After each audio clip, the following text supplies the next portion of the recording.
show with them WrestleMania weekend. What? Yeah, let's do that. TNA tried to approach them and said like, hey, let's join up.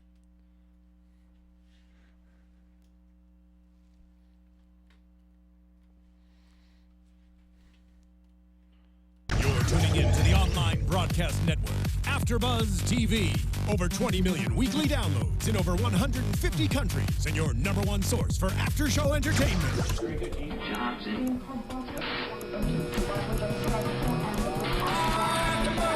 AFTERBUZZ TV, the destination for TV superfans, producing after-shows for over 300 of your favorite TV shows, interviewing celebrities and showrunners, and bringing you behind-the-scenes exclusives. All thanks to E! Entertainment's Maria Menounos, producer Kevin Undergaro, and internet leader Akamai. Now, let the buzz begin! This is a temple! My temple! Lucha Underground.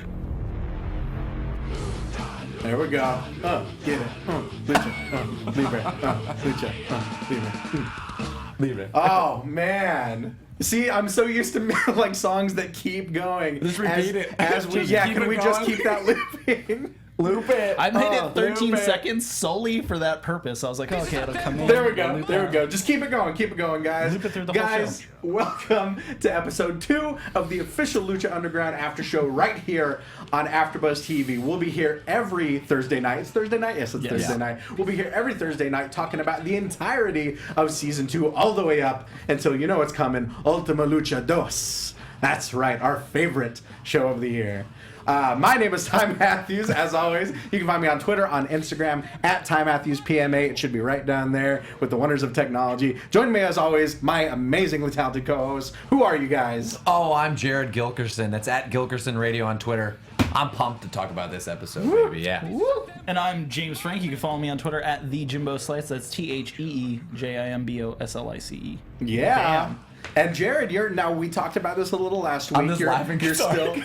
it's still going. Let's just keep going. Yeah, sorry. We love Dario Cueto here. I cannot get enough of him saying, this is a temple. Yeah. My damn. Ring the bell! I should not be screaming. There we go. Now, Jared, we talked about this last week. Yeah. You are still relatively new believer to the temple. New believer. What are you thinking so far? I'm loving it. And part of the reason, because you get kind of, it gets kind of jaded when you watch so much wrestling over the years. You know, you just take moves for granted. And now, when I see something like a really good suplex, or I'm like, whoa, like, okay, cool. Like I like the basics. So when I see them bust out, like there's just move. I kind of like when I'm like, oh, the guy's getting choked. Right. I'm like, cool. Let's slow this down a little bit. So it's kind of Chinlock City. I'm all in for a deep arm drag.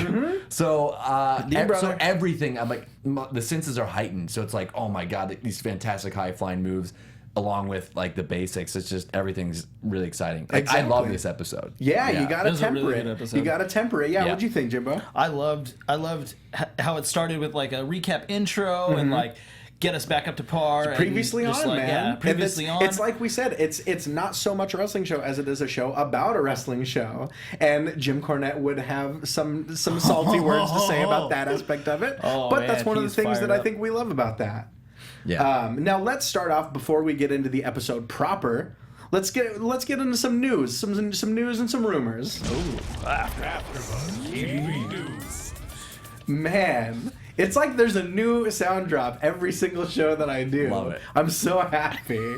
I have so much power. Ring the bell. Now, obviously, right off the bat, the biggest news of all, Lucha Underground is already greenlit for season 3. Tres, guys. Oh my god. Zero, I love it. Tres. Yes. Junior. Now, it was... Let me get my composure because I'm a little excited. So excited. But after the first season, it took us a while to get confirmation on even season 2. You know, there was a lot of people that thought that maybe this would be it, that we would see that sweet shot of Dario Cueto looking like the friggin' devil, and we thought that might be it, that it would end on the world's least satisfying cliffhanger because we wanted so much more. So we had to wait for season 2 confirmation. Now we're not even. This was before. It was like before episode 1. 2. And I was like, oh, by the way, we're coming back for season 3. We've already got season 3 coming up, guys. That's so exciting because I really feel like, especially after social media, and I feel like after the beginning of season 2 here last week, it's just it's through the roof, and then all the promotions through ESPN and just. It's really on like a national, like a huge landscape here. Absolutely, and it's not good. And here's a case in point. My girlfriend she saw me watching something. It piqued her interest. She's like, "Wow, these like the costumes are really elaborate," and she's not used to seeing that. So sure. like, and it's so different, and that really intrigues people. Like it piques people's interest to see that. It's just such a different show, like you said. It's a show that happens to have wrestling in it. Right, So, right. Yeah. You could like flip the channel and catch one of those like vignettes. Like if you turned it on while Prince Puma and Pentagon were having their conversation in the locker room, right. and then you see the Guile flash kick, So you're gonna be good. like, "What is this?" Like, and then you Here like we wait, go. and it's like, "Here's our first match." You're like, "Wait, this is a wrestling show?" Right. You know, Yeah. Guys, I loved it. we talked last week so much about Mortal Kombat. We're starting things off with Street Fighter. I this know. week. As soon as it comes. But yeah, not only that. So we've got the confirmation for season 3. As far as rumors go, there's a lot of word going around that other companies might be trying to raid the Lucha Underground roster. Makes sense. We've God, heard that's great. We've heard about Angelico getting a lot of attention. We've heard about Prince Puma getting a lot of attention. Things like that. I mean, it's who do we think that Lucha Underground would stand to lose the most if they lost? Anyone who man. drives a motorcycle. Exactly. A lot of the roster. Oh man, that's a hard. I mean, that's a That's a loaded hard question. one very because hard. everyone contributes so much. Yeah. There's so many different aspects of it. Sure. I love how when they've taken talent that have been elsewhere, it's really not even close. They're completely reinventing them, but Exactly. not reinventing them to the point where it's like the wonderful this Right, version. right. It's a completely different Whole new version character, with yeah. a little bit of their past, but they don't need to steal like any ideas from anywhere. It's like Right. just all brand new content. Sure. Yeah. What's the guy's name that kidnapped Sexy Star? Oh, Marty the Moth Martinez. Yeah, that guy. There's a prime example of that. Of like not He's like great. trying to like, Yeah. oh, we're just gonna add Super to his name, or we're just gonna put him in a mask. Well, Super that Marty dude, Martinez. like, Yeah, the Super that Moth, dude yeah. is like quite a character. When we get to that little vignette later, I wrote down it was like Silence of the Lambs meets Dandy from American Horror Story. And it was just like It so was creepy because he had like Dandy. the neck sweater and he was just all proper, but he Sure. was just like so eerily creepy and like, see this butterfly? See, I'm excited. I'm excited to talk about that now that you brought Dandy into the mix. I'm super excited. But guys, let's get into season 2, episode 2 of Lucha Underground. Ring the bell. Now, yes, Mark's our official timekeeper. I'll stop. Apples on top of it. Now, Mil Muertes is still overlooking the temple, but his arm is in a sling now. Even as an undead zombie luchador, he's still got to get that arm kind of wrapped So up. I'm and- confused. So what if you broke every bone in his body? Would he just be like Just in a body Just got cast. the- watching just all the the matches? mask? He's like, just kill me They instead. have to wheel out a hospital bed. He's like, I'm gonna get better. Is that just you wait? Is that the way to defeat him? Like just break him down to the point of almost dying? And then just leave him. You just That leave could him and then be it. leave him up but there. Then, you know, as we saw in season 1, he got locked in a casket. That thing flew open. He opened his eyes. He's even more powerful now. So I think he would just hold his breath, pop that body cast off, and you'd be effed in a major way. But as you said, we get that sweet gym segment where Prince Puma, he's pumping iron. We haven't seen him since season 1. He wasn't on, we saw him on the premiere. We saw him saving Ivelisse at the end of episode 1. But he's getting a sweet pump on. And he's so rudely interrupted by Mr. Cero Miedo himself, Pentagon rude. Jr. Pentagon Jr. And we find out that tonight's main event will be a handicap match, 3-on-2, Pentagon Jr. and Prince Puma taking on the Trios champions, the Disciples of Death. Yeah. And Pentagon Jr. even says, look, you're going to help me break these fools' arms, but after that, It's you and me. you're done too. Yeah. Like, he mixes no words. There's no, like, oh, will they, won't they, is there a little dissension? Like, no, they hate each other straight off the bat. We're starting this episode with them fighting. Yeah. How backwards is that? It's so weird. Yeah. It was so It weird. helps with a really cool dichotomy. Like as soon as we'll talk about it later. As soon as they enter the ring, I mean, it's a story within a story in the middle of a story. Right. And I love how Puma, he's like, I'm not getting my curls interrupted. He finishes them he out. thought he was done. And he then thought he he was throws done. the weights. And then he turns around and then he keeps going. And I think that Pentagon's a little jealous because he's definitely behind in the curl aspect, and then they get their fight on exactly in the weight room where no one else can. He does lift. not like to be showing up. In the curl department. No, at all. But we see that sweet fight. We see the guile awesome flash guile kick. And all of these what a pull. all of these legitimate Puma growls. I wrote that down too, and then like his sound effect growls. Like I was like, oh, this is great. It's insane stuff off the bat. We expect nothing less from the likes of Prince Puma and Pentagon Jr. But let's get into our first match of the night. Let's do it. Johnny Mundo taking on Killshot. Now I've got to say, Killshot is low-key maybe one of my favorites on the roster right now. Another guy who like never heard or seen of before Lucha Underground. Right. I'm just like, where has this guy been? Right, exactly. You know? Why do you like him? I mean, why is it because I think one of the things that I love about Killshot is that his build is so different from anyone else on the roster. He's really lithe, he's really kind of lanky, and he uses that when he uses those kicks. You know, and Helico, he's lanky, but he's just overall just a little bit bigger, whereas Killshot is a little bit thinner and kind of has to rely on his reach. He's got a body like the guy from Revenge of the Nerds. I don't know what that guy. Which one? Is. I don't know. The main guy? No, not the main. No, the not guy the that, main. like, I'll have to rapes the pull that chick? later. I don't have the reference from Revenge of the Nerds. That works. I'll But take he it. looks like he's wearing it looks like they just they're like, oh, we're not sure what to do. Like, give him a mask. Like, I'm not sure. Like, what is his gimmick? It seems like, and I don't think Or story. I don't think they're trying to say this in so many words or kind of try to hit it so on the nose. But it seems like he has a background as a sniper. I was gonna say he seems like the hired hitman of like we need to take out somebody, send Killshot. Well, and we even see down to the bullseye. I mean, it reminds us of Bullseye from Daredevil. Exactly, yeah. And so it seems like he's got this sort of experience as a marksman or as a sniper, things like that. But that really, he's kind of incorporated that into his style and into his arsenal in a lot of ways, just by really a lot of headshots, a lot of head kicks, a lot of DDTs, as we saw, things like that. Dude, he did that setup in the corner where like Mundo's about to go for some jump, right? Super kick to the knee, props him on the second rope in a way that like you normally never see, right? And then nails a sick DDT and hops right up for a 450. I was just like, this kid. Yeah, that and then sequence. He had like another crazy combo. It was just like, oh man. Like, well, and in the first, I think 10-15 seconds of the match, Mundo goes for a kick and he does that almost Matrix style gainer fall back into the into the kip up, but he also does the gainer he does too. The gainer over the top. I'm just like, whoa. Just a lot of amazing stuff. And we now in season 1 we saw him in a crew with the Mack and with Big Rick, and so now it seems like he's kind of going off on his own, as is the Mack, who we'll speak to later. Yeah. But yeah. So what did you think of this match, Jared?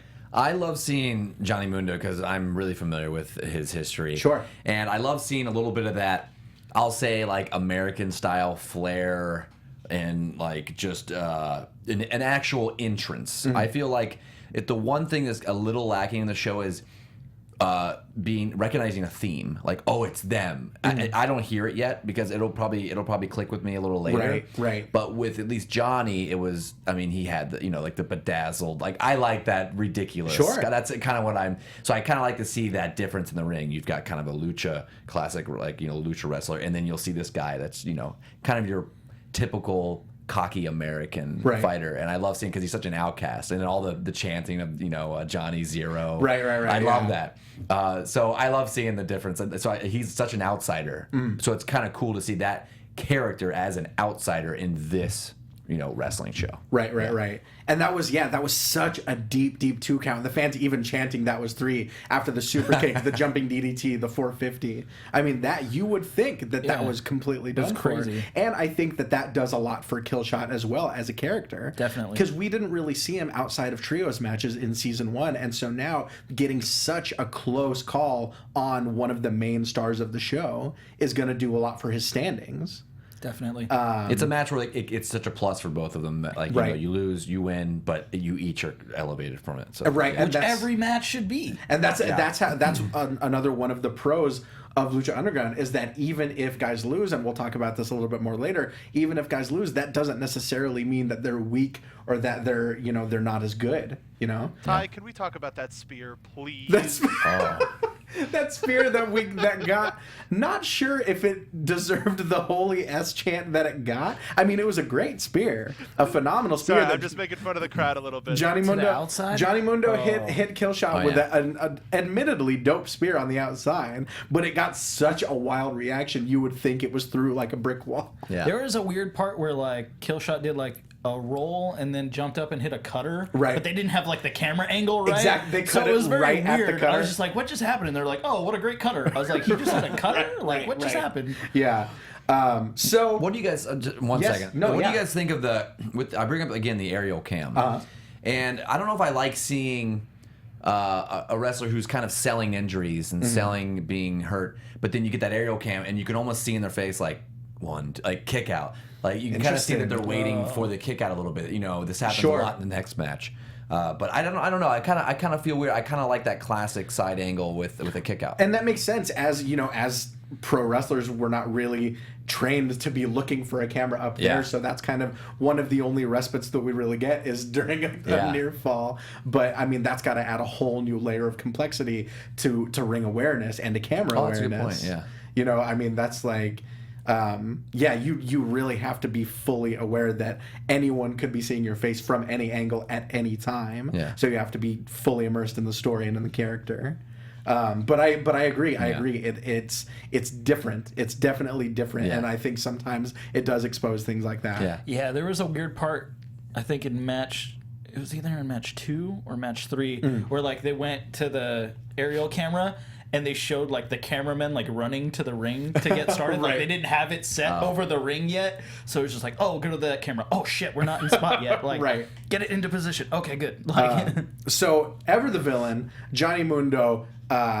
He flies elbow first right into referee Rick Knox, takes him down, sends Killshot up and over, classic Lucha Libre style foul, back kick right to the junk. Yeah. Follows it up with a springboard kick, followed by the end of the world for the victory. What was funny is like when they did like something else and it was like 1, 2, kick out. Johnny Mundo turned to Rick Knox and he's like, uno, dos, tres. Right, to the whitest referee, tell him to count 3 in Spanish. Oh, I love Rick Knox. And when he got hit, I love the crowd's reaction. It's it's an overly smart crowd. Sure. But as soon as the ref gets knocked out, everyone just cracks up.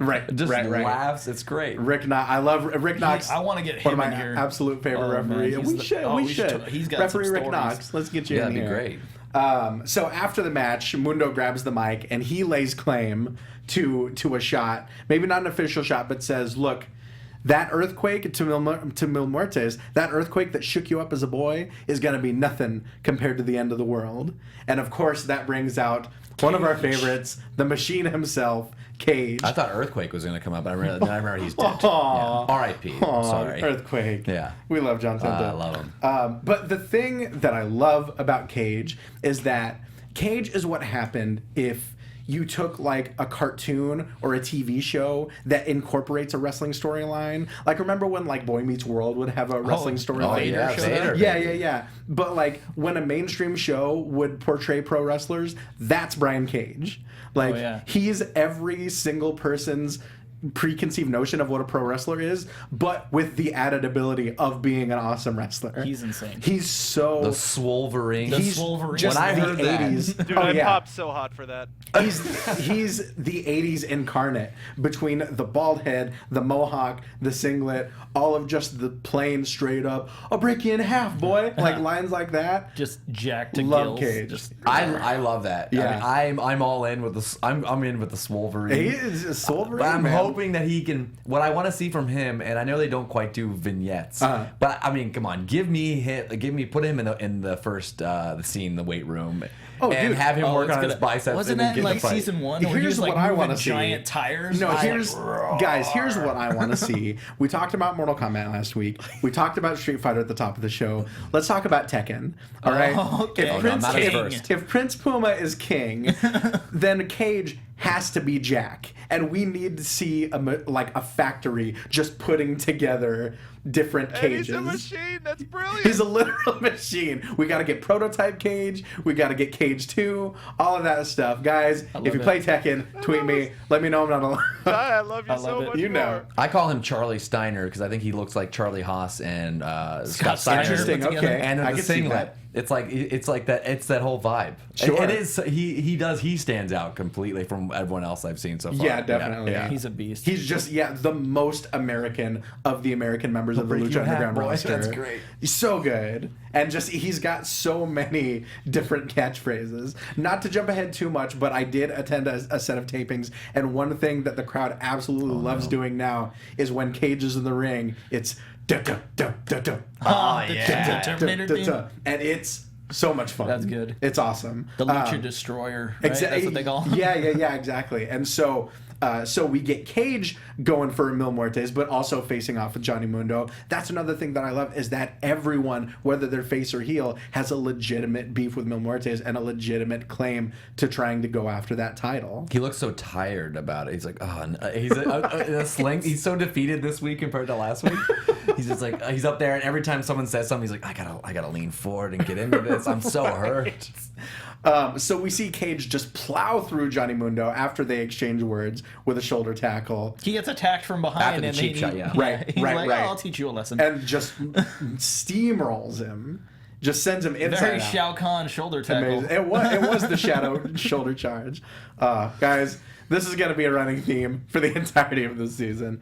After this, we get to see the lair. This is the first time we've seen the lair of Marty the Moth Martinez. Love it. Now, we saw him throughout season 1. I don't know if you're familiar with Marty the Moth yet. I'm getting familiar. Basically, his story is he started as just a fan, kind of like a wannabe. He was obsessed with proving that he had Aztec blood and that he belonged in the temple. And everyone just kind of laughed at him and wrote him off. And that drove him a little crazy. And he became the Moth, kidnapped Sexy Star, tied her up in a cocoon of rope, and now he's got her in his very, very nice living room, just tied up. Just chained, handcuffed to the doing well. chair. He's very well-to-do, has kind of a sweater tied around his neck. Seems like he might have been stricken by a bit of affluenza. You know, one of these guys where he's rich and he's entitled, and he's like, you know what, I think I'm going to kidnap luchadors now. Very dandy-esque. Very dandy, absolutely, like you call. said.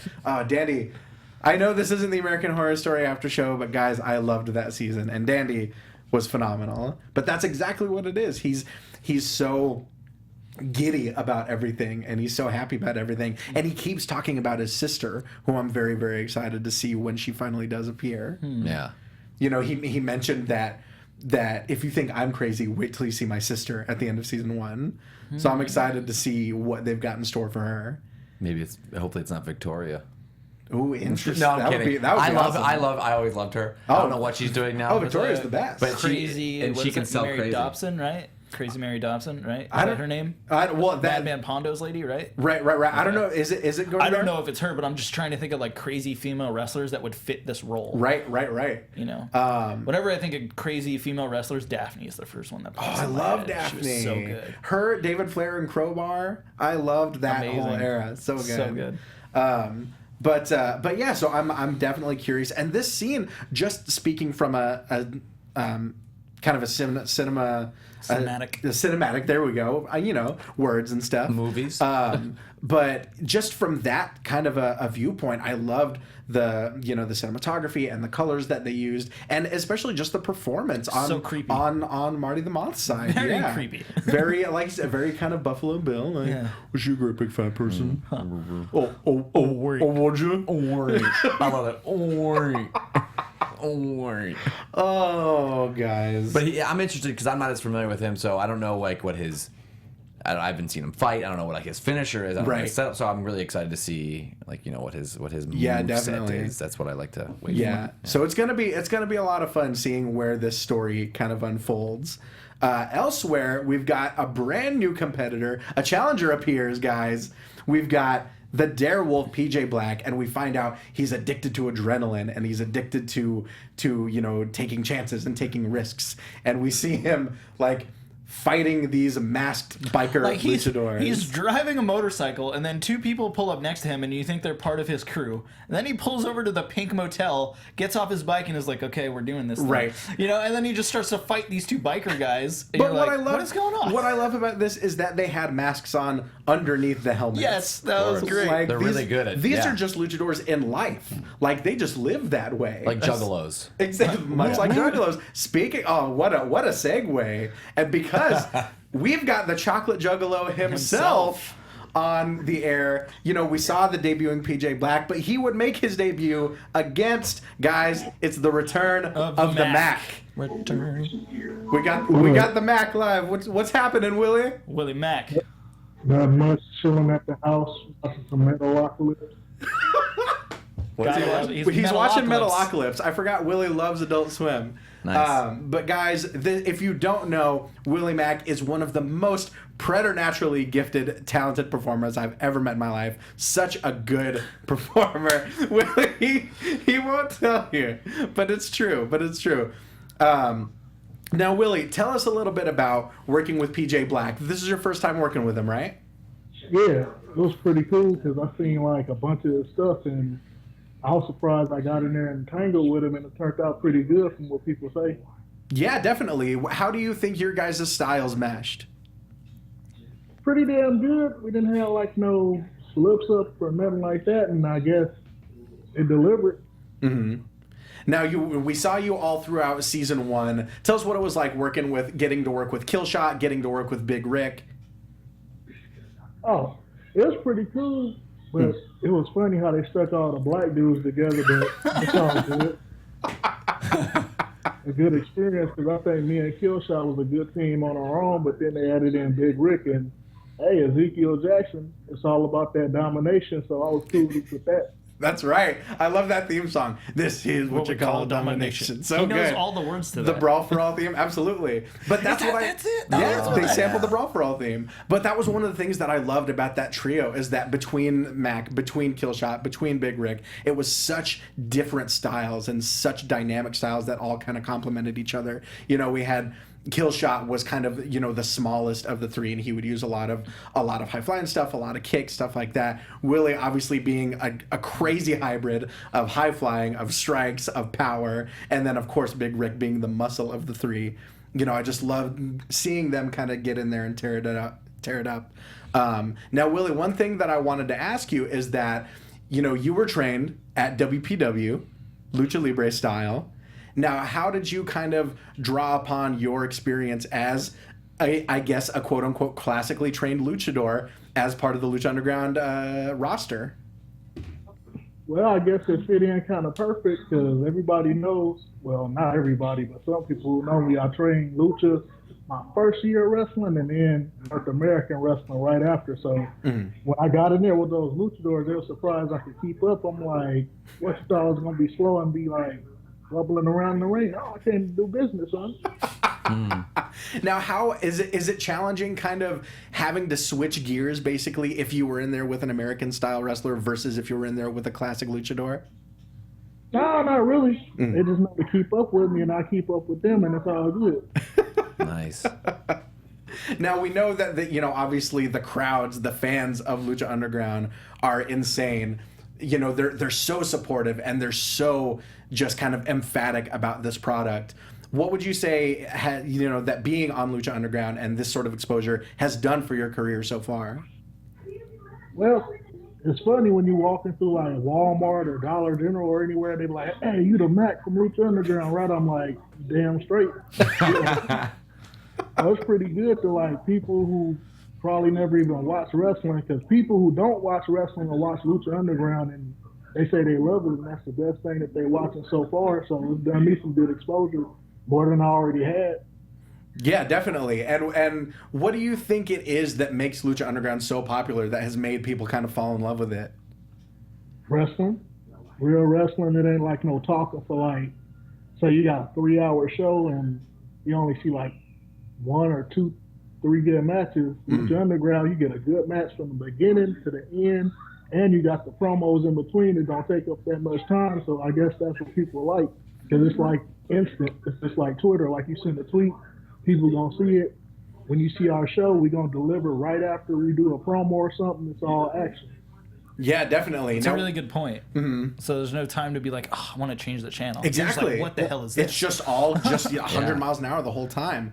Now we saw, you know, obviously you got in there, tore it up with the Darewolf with PJ Black. What a match. It's an amazing, amazing match. Great announcing. I mean, just such dynamic. A lot of really deep South African references from Matt Stryker that I had to Google while we were watching it. But you know, we saw the Mack pull out the win kind of out of nowhere with that catch stunner. Tell us a little bit about that finish. Well, since I can't do the Chocolate Thunder driver, since like a couple of people do something similar to it, I said, hell, after Ultima Lucha, when I hit Cage with the stunner, I'm like, might as well bring that back and make it my finisher. So there we go.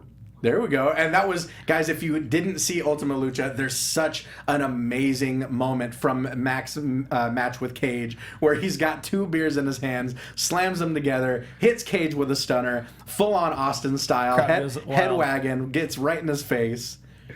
Willie, it reminded me, you're the guy that told me about Stone Cold E.T. It reminded me about Stone Cold E.T. That's kind of why I do it. You see, when the Mack steps in the temple, son, you're going to get a beer. What? You're going to get hit with a stunner. What? And then I'm going to drink some more beer. And hell, I hit you with one more stunner. And that's the bottom line. Because Stone Cold Willie Mack said so. Oh, hell yeah. What? Oh, my God. I love it. Well, Willie, thank you so much. We're going to get into talking about the rest of the show. But tell our wonderful viewers where they can find you online and what you've got coming up. Well, you can hit me up at Twitter, Willie_Mack. Instagram, the same thing. I got too many friends on Facebook, so I made a fan page. It's called Official Willie Mack, so get on there and like that. And I'm going to do Lucha Vavoom on the 10th and 11th of this month downtown at the Mayan Theater. Nice. Then I'm going to be making way down to the Bay for APW on the 26th. And I'm going to do Pro Wrestling Revolution on the 27th. So it should be 2 good shows. There we go. 4 good shows. There so we come go. out there and check out the Mack Band or Chocolate Caliente at Lucha Vavoom. And keep watching your boy on the Rey Network with Lucha Underground, where we keep it real. Well, thank you so much, Willie. I appreciate it. Hope to see you again soon, brother. Hell yes. Stay Peace. The Mack, absolutely one of my favorite So much love for humans, that dude. wrestlers, just people in general. He just won me over. Dude, such a good guy. If you guys haven't listened to his appearance on Colt Cabana's Art of Wrestling, you'll learn more about him than you ever thought you would. Just an incredible person, performer, everything. One of my favorite things about his match with PJ that he had was like PJ chopped him and Willie chops him back, and it instantly brought me back to his first match with Roderick Strong at PWG. Love that moment. Where they were just going toe to toe, and like Willie will you chop Willie, he'll chop you back until you stop and go for another move. He's just like, let's go. So Willie's got hands from being in the ring with him. Willie's got hands like frying pans. They're so heavy, and those chops, they're loud. They're even more painful than they sound. I was just waiting to see. I was like, okay, chop, chop, chop. I was like, okay, PJ's about to grab a headlock, or PJ's about to throw a forearm, or shoot him off because Willie's not going to stop. He'll trade him with you. Yeah, and then that happened twice. Right, so once in the match, and then PJ's like, oh shit, throws a forearm, and then later on they started again. He's like, oh shit, I forgot. How does that work? I just had a quick question about that. So he can wrestle in a lot of different promotions. Yes, along with Lucha. Yeah. So it's kind of cool because it's almost like West Coast territory. It's like Willie's king of it's like California. Anything California now, he's all over. Absolutely, It's so much fun. One of the things that people really know Willie for is being kind of one of the best guys on this coast. See, that's so cool. That's so cool to kind of build an area and build a territory. Absolutely, and he'll rep it. He'll rep it all day. He loves. Sure. He has so much pride and so much love for where he comes from. Nice. And for the Insane Clown Posse. That's That was that segue. It was so funny that you mentioned Juggalos, because Willie calls himself the Chocolate Juggalo. And there's one camera shot during his match where you can clearly see his Hatchet Man tattoo on his shoulder. Oh, nice. Willie does it for the family, brother. Whoop whoop. Now, after this match, we see another new face, another new competitor in the temple. We see a vignette featuring Cobra Moon. Now, what do we think about Cobra Moon? I instantly thought of the Quest when he was like, Snake! Here we are again. The Quest and Bloodsport are going to be brought up a lot, too. I thought, like, because her mask was kind of weird and the way her hair was pulled forward, interesting, I was sure. like, who is this chick? And then she kicked the shit out of, like, 4 dudes. Yeah. And then, Yeah, she's got that Jackie Chan kind of. And it's like Cobra Moon. Yeah. Strikes next week. And one little tiny thing that I noticed the second time that I was watching this episode is that at the end when she strikes that snake pose and the Cobra Moon comes up on screen, it's moving along with her arm. Is it really? And oh wow! It's such like it reminds me of like an exploitation film, which is obviously so perfect for the Rey Network and for a show that's executive produced by Robert Rodriguez. You know, it's little things like that, you know, that really set it apart. Definitely. I love the jacket too. I have an affinity for wrestlers that have something to do with snakes. Sure. So when I saw the snake jacket, I'm like, okay, that's gonna be pretty cool. This is gonna be a cool gimmick. Yeah, she says she's been called sinful, she's been called evil, she's been called sexy, and she's been called venomous. But all of that together makes her deadly. I am excited to see her debut. Yes. I mean, yeah. I love the fact that Lucha Underground does these intergender matches, so she could debut against literally anyone. Yeah, like that's the thing. It's like, oh, who's she gonna face? Well, there's only Sexy Star or Evilise. Right. No, it's like, who's she gonna face? Anyone on the roster. It could be anyone. It could be Mil Mertes, you know? It could be Masquerita Sagrada. I mean, who knows? That would be so good. I have a question for both of you. Good. Sure. Okay, since the show's an hour, and then last week, there were so many people on the show last week that we didn't see this week. Right. Do you think that's you think it hurts it or hurts like their brand as wrestlers? Like, do you think that not being seen? I mean, I know there could be overkill every week, but this week I was kind of looking forward just to see Evilise because like. You know, sure. She had such a huge moment last week, and I kind of wanted to see like, okay, how's she doing? What's going on? And maybe they'll do it next week. Right. But I missed her, but maybe that's a good thing because because they know I'm going to come back, and like I missed seeing her. Exactly. And I think it does. I think in a way it does kind of. It's a good thing because it gives you a break. It gives stories time to breathe. You know, she just got off of this title match with Mil Muertes, so it does make sense also in theory in storyline terms that she would take a couple weeks to kind of recover. You know, this was the biggest challenge that she's ever faced.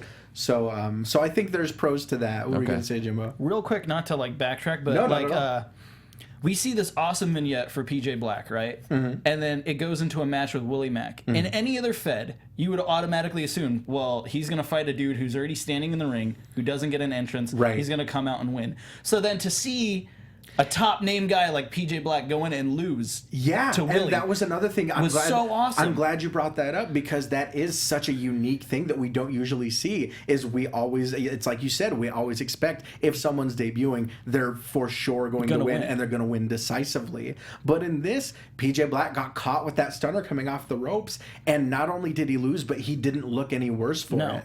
It didn't make me think like, this guy's an idiot. This guy's a chump. Or like, why did they bring? Oh, he won't be here next week. It's like, what's he gonna do next week to get redemption? It made the Mack look that much stronger by comparison, and it did kind of tell the story. Like, look, just because you're this experienced guy and you're debuting, Mack's been there for the entirety of season 1, so he has a little bit of a home turf advantage. He took a cinder block to the face, right? You know, you're not gonna put Willie down. You're not gonna put him down.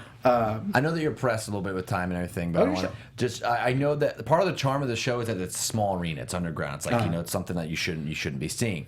But do you think that the show? I mean, the show is getting bigger and bigger every season. You said season 3 is it's got approved. Right. So how do you if the show keeps getting bigger and bigger, can you afford to keep the roster small and the crowds this small? If there's a want for people, for attendance, like if there's people that want to show up, can you keep the charm of the show? And that's a delicate line that they're gonna have to PWG draw. Problem. That's exactly right. Yeah, one of the great things that people love about Gorilla is that intimate venue in Reseda, and I think it's a lot of the same with the Temple in Boyle Heights. It's this intimate feel, but there is a very real possibility that it could outgrow itself. So cool there, like the energy and the atmosphere there. When you walk in, you're like, holy shit. There's another 1,000 people that want tickets. Exactly. And that is another thing that creates this demand that you have to be on the ball when it comes to getting tickets. It also adds to the mystique of the temple as a concept. Like you have to be chosen to even be able to attend an event at the temple. Exactly. Yeah, we're like the 3 dudes driving around looking for this fight club. Right, exactly. These aren't fans, these are believers It's in the terminology itself. So can you replicate the temple? Let's say they have a big blowout show, like again at the end of the season, like Ultima Lucha, Lucha, and Ultima Lucha 2. Can you replicate it in some way at a bigger on a venue, bigger scale? Like a, if you can sell weekend of wrestling events or something? I mean, if you know, yeah. if you know you can sell 30,000 seats for Lucha Underground. Interestingly enough, I think a lot of that would come down to set design, and down to kind of the production value of it. People, I think people would be on board with a bigger venue as long as it felt mystical and it felt like a temple, if not the temple. Because you can't go from having like amazing like aerial cameras that show like like the sacrificial symbol, you know, to like, oh, we're gonna run in this American market or Anaheim market. Right, exactly. We've got a throne of skulls on the stage. Like it can only go uphill from there. Yeah, I think you can do it. Get a killer set design, and you could replicate it. Right. You could do it outdoors. I do want to see like what the WrestleMania equivalent of the Lucha Underground Temple would be. I think down in Carson. Over at the step-up? So the small one they do boxing and tennis. Oh, sure. It's so small, but it's you could do something cool. Like light the crowd like Lakers games. I don't know if you have like Lakers. You can only see like the first 3 rows, right? And everything else is really dark.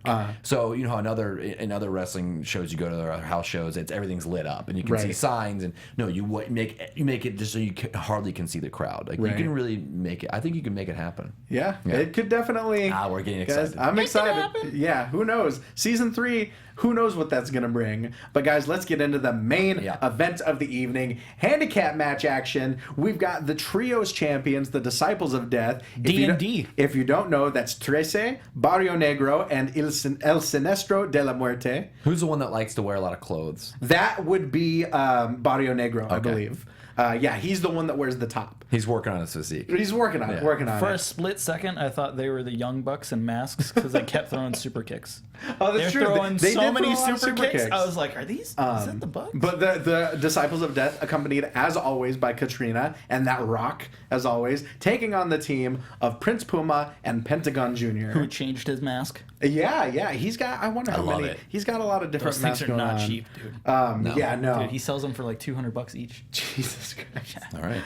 But this, what I loved about this match is that I wasn't expecting there to be as much teamwork as there was between the Disciples of Death. You know, with them, it seems like they're they're almost interchangeable because they're the Foot Clan. They're the Foot Clan. They're these electrified skeletons that do Mil Muertes and Katrina's bidding, and so I wasn't expecting them to come out and be busting out legitimate tag team double team moves. Okay, let's talk about that. They do this sick double hip toss to backbreaker, right? And you're thinking, what's this third guy gonna do? Is he gonna do a flipping blockbuster? Is he gonna do like a gnarly flip, another kick? He kicks him in the ass. Right? And I loved how, like, Matt Stryker's like, kick to the back hamstring, and Vampiro's like, I never understood why you just kick a guy in the ass. Just totally just like, no, let's call it for what it is. Yeah. Vampiro was on point with his commentary tonight. He was really on it. He had the doctor's orders. I love that, too. Why are you talking about this? Stop it. Stop asking me about doctor's orders. That was definitely. I don't know if that's when you'd cue the sad trumpet on the on the soundboard, be like. But yeah, I don't know if that kick to the backside was quite intentional. I don't know, but if he got up too soon, like they were supposed to do something cool, but he leaned up and the guy was like, shit. I think that might have been what it was. I don't know. But between the teamwork that we have on the side of the Disciples of Death, we also see a lot of obvious dissension. I mean, we started the show with Pentagon and Puma fighting each other, so we knew that they weren't going to make it through as a cohesive unit necessarily. I wasn't really feeling Prince Puma's headgear like like King Cuerto. Right. No, I think like everyone should be kind of different, and seeing him come out like that, I was like, oh, you just but that was a holdover from his feud with King Cuerno. King Cuerno comes out with the deer's head, and so in turn Prince Puma came out with the Puma's head. But I agree, I wasn't expecting him to keep it after that feud had wrapped up. It's the classic hat match. It's the hat match. Who has a better hat? Hat on a pole match, guys. Hat on a pole match. But we see this interesting game of one-upsmanship being played between Prince Puma and Pentagon Jr., where like Pentagon Jr. is just like he's like the a-hole little brother that just keeps needling him and just keeps stealing his thunder. Like, oh, you did that? Oh, well, I'm gonna go and do this now. Yeah, it was cool. Yeah. He's definitely like the bully. Right, exactly. And I love because he's got he's not like jacked. But I love that because there's variations in different body types. He looks and like sizes. he could legitimately mess someone up. Yeah, but he's got like those little arms. Mm-hmm. He's got those like because he's gigantic in the like he's got such a huge base to him. Right. He's got like these like. It's almost better that he's got kind of like a smaller arm look. Right. It doesn't look like he can mess you up, but he's like, I got this shit. Exactly, yeah. It's cool. And not only that, but those overhand chops. I love it. Oh my he God. takes the glove off and then rips the wrist tape off. Yeah. I was like, oh, this is not going to be good. Yeah. And there is, once again, going back to the temple, there is something about it that amplifies everything to a supernatural degree. I said it while we were watching it, Ty. That was a chunky shot. It was it really was. There was weight to it. Like, it was a slap and it was a loud crack, but there was heavy weight to it that you just felt in your soul. To use a Mark term, that was gross. It was pretty gross. It was gross. On my notes, it just says Pentagon chops. Wow. Yeah, exactly. That's it. Exactly. And I love when he gets really into taking off the gloves and he'll kind of toss them over chucks it his to the head. ref. He's just like, hey, ref, take this. I gotta do work. And they love it. That crowd could not love Pentagon Jr. more. And what I love is seeing guys that were such dedicated heels or rudos in season 1 going now to these beloved baby faces like Pentagon, like Cage, guys like that. It just shows you that fans just want to be entertained. Right. Like if you're entertaining them, they're going to cheer for you. Right. They'll gravitate towards the best performers. And so as the match goes on, we see this game of one-upsmanship continue. We see the teamwork between the Disciples of Death. Eventually, Prince Puma hits the 630 splash, but sneaking in with the blind tag is Pentagon Jr., just stealing the pin, and Puma is not happy about that. And it doesn't take long for them to pretty much instantly come to blows over it. It was like they were back in the weight room again. Exactly. Minus the curls. Right, Classic exactly. weight room fight. We didn't, if he had just busted out that flash kick again, we see Pentagon Jr. hit that backstabber, and Prince Puma falls forward right into position for the arm break. And it's such an interesting moment because you have this feeling of almost like dread, where it's like, already? It's like if someone gets their arm broken by Pentagon Jr., that's tantamount to being killed off in the show, kind of. Yeah. With the exception of Mil Muertes, obviously. But we've seen guys get their arms broken and never come back from it. Who hasn't come back? I think more like enhancement talent, like Ricky Mandel, Vinny I was just Massaro. going to say, wasn't it one of B-Boy's crew? Argenis, not one of B-Boy's crew, but kind of like, just the sort of the lower tier kind of guys. Yeah. That's a great. Yeah, you got your last 2 minutes of the show. Right, you need some drama. But what I love, and another thing that I love, is that Prince Puma, I think, might be one of the only people that we've seen just legitimately fight out of it. He fights up into an arm drag and escapes it, and I don't think we've seen anyone just literally. We've seen people get saved from it. We haven't seen people just straight up escape from it. Yeah. And so I think, obviously, that paints Prince Puma in even more of a heroic light. And so now Pentagon Jr. has all of these stories with all these people all at once. He's got stories with Mil Muertes. He's got stories with the Disciples of Death. He's got stories with Prince Puma. I mean, everyone hates Pentagon Jr. and everyone loves him.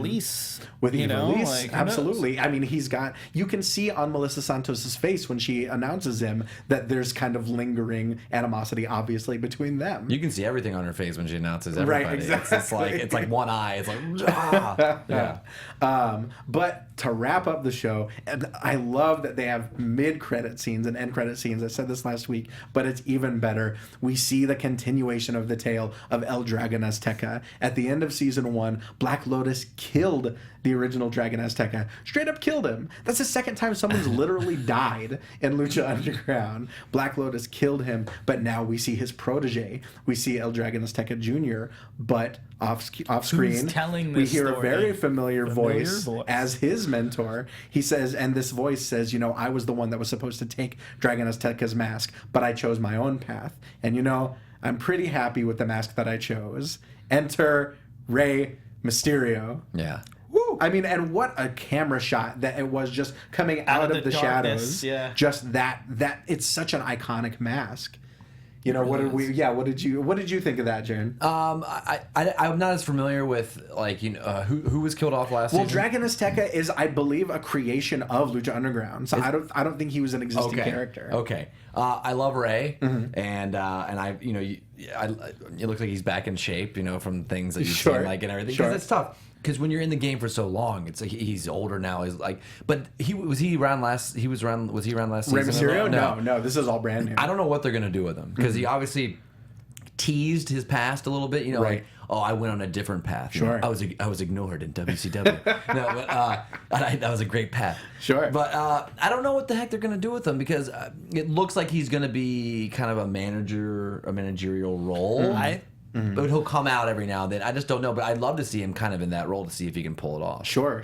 I think you're right. I think he'll be like how Conan was to Prince Puma. He'll be that way for... Well, but before we elaborate on this, because it's about that time, Mark, hit us up. Let's get some predictions going. And now, your Nice. AFTERBUZZ TV predictions. Love me some theremin. Ring the bell. Love me some theremin, guys.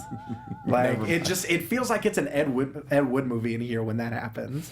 And we've got that red lighting. I love it. I like the red. So good. But guys, okay, so let's continue where we left off. What do you think Rey Mysterio's role is going to be? I think he'll be, what's it, Dragon Azteca?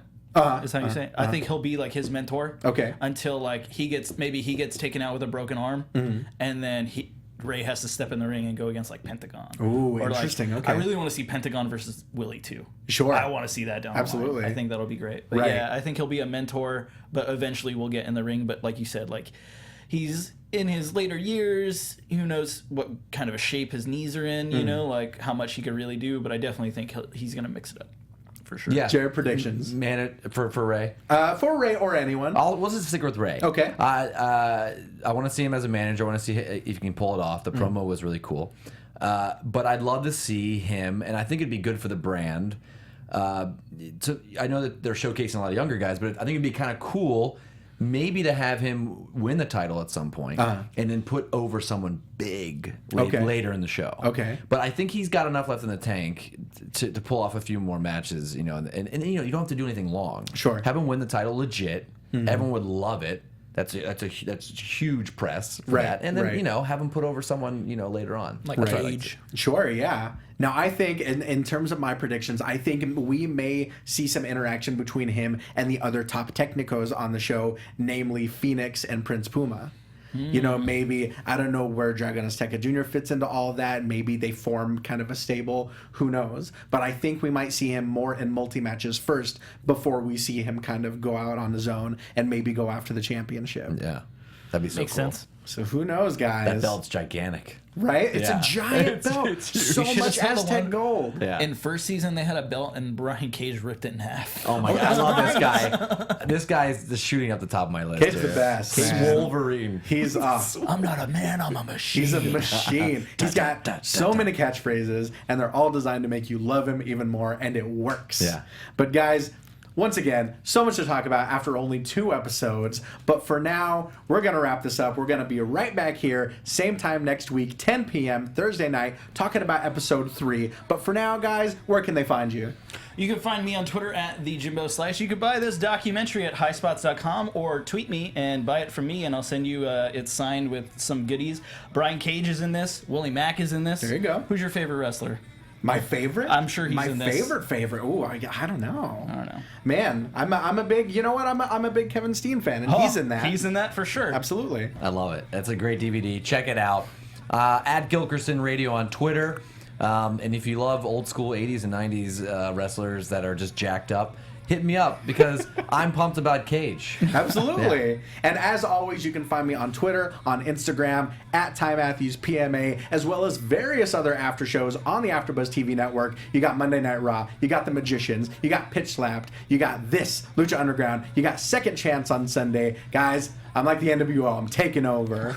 But this has got to be my favorite show. I mean, I really love talking about this with you guys, and I love talking about this with you guys. So remember to tweet us, follow us on Instagram. If you're on iTunes, if you're nasty, leave a 5-star review, rating, you know, all that stuff. Download, subscribe, all those other buzzwords that podcasters say. If you're on YouTube, give us one of those nifty thumbs up. And they all watched this past week. Thank you. That was Exactly. awesome. Thank you. Exactly. But guys, we love it. But until next week, Viva la lucha! From executive producers Maria Menounos, Kevin Undergaro, Phil Svitek, and the entire AfterBuzz TV staff, we would like to thank you for listening to the AfterBuzz TV network. To watch or listen to other after shows and post comments or questions, be sure to visit AfterBuzzTV.com. I'm Sir Richard Wentworth, and this has been a presentation of AfterBuzz TV. Swole you later. The views expressed herein are those of the hosts only and do not necessarily reflect the views of AfterBuzz TV or its owners or principals.